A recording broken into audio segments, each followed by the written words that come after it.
ভোটের দিন যত ঘনিয়ে আসছে ততই নিজেদের শক্তি জানান দিচ্ছে জামায়াতে ইসলামী। দীর্ঘদিন কোণঠাসা থাকার পর এবারে নির্বাচনকে দলটির নেতাকর্মীরা দেখছেন অস্তিত্বের লড়াই হিসেবে। বিবিসি বাংলার প্রতিবেদন বলছে, শক্তির জানান দিলেও অন্তত 6 পরীক্ষায় পাশ করতে হবে জামায়াতকে, নইলে সামনের দিনগুলো তাদের জন্য মোটেও মসৃণ হবে না। ৭১-এর মুক্তিযুদ্ধে পাকিস্তানের পক্ষে অবস্থান নেওয়ার সেই কলঙ্কিত ইতিহাস আজও জামায়াতের পিছু ছাড়েনি। ৫৪ বছর পার হলেও ভুল স্বীকার বা ক্ষমা না চাওয়ার কারণে সাধারণ মানুষের বড় একটা অংশের মধ্যে দলটিকে নিয়ে চরম নেতিবাচক মনোভাব কাজ করছে। বিশ্লেষকদের মতে, এবারে নির্বাচনে তাদের পুরনো মিত্র বিএনপি এই ৭১-এর ইস্যুকে প্রচারণার প্রধান অস্ত্র হিসেবে ব্যবহার করেছে, যা ভোটের মাঠে জামায়াতকে ফেলতে পারে কঠিন পরীক্ষায়। সামাজিক মাধ্যমে জামায়াতের সরব উপস্থিতি বিএনপির কপালে চিন্তার ভাঁজ ফেলেছে।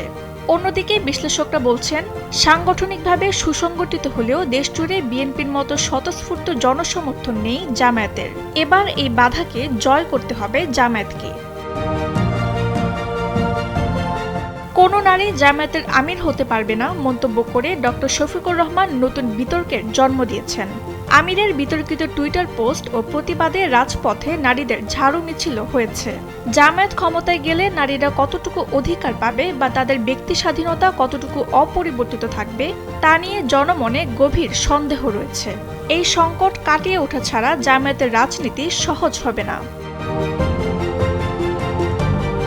আওয়ামী লীগ ও বিএনপির দীর্ঘ শাসনকাল দেখে ক্লান্ত ভোটারদের সামনে জামায়াত নতুন বিকল্পের গল্প শোনালেও রাষ্ট্র পরিচালনার কোনো পূর্ব অভিজ্ঞতা না থাকা তাদের জন্য বড় বাধা। এই অভিজ্ঞতাহীনতাকে বিএনপি তাদের প্রচারণায় হাতিয়ার হিসেবে ব্যবহার করছে, যা সাধারণ ভোটারদের মনে জামায়াতের সক্ষমতা নিয়ে প্রশ্ন তুলছে।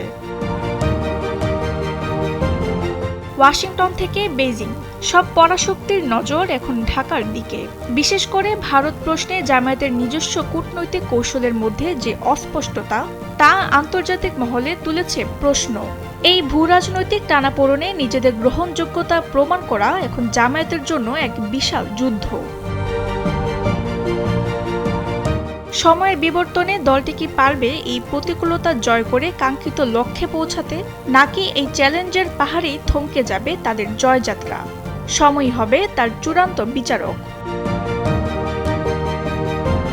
তাসনিম হোসেন লিয়া, সময়ের আলো।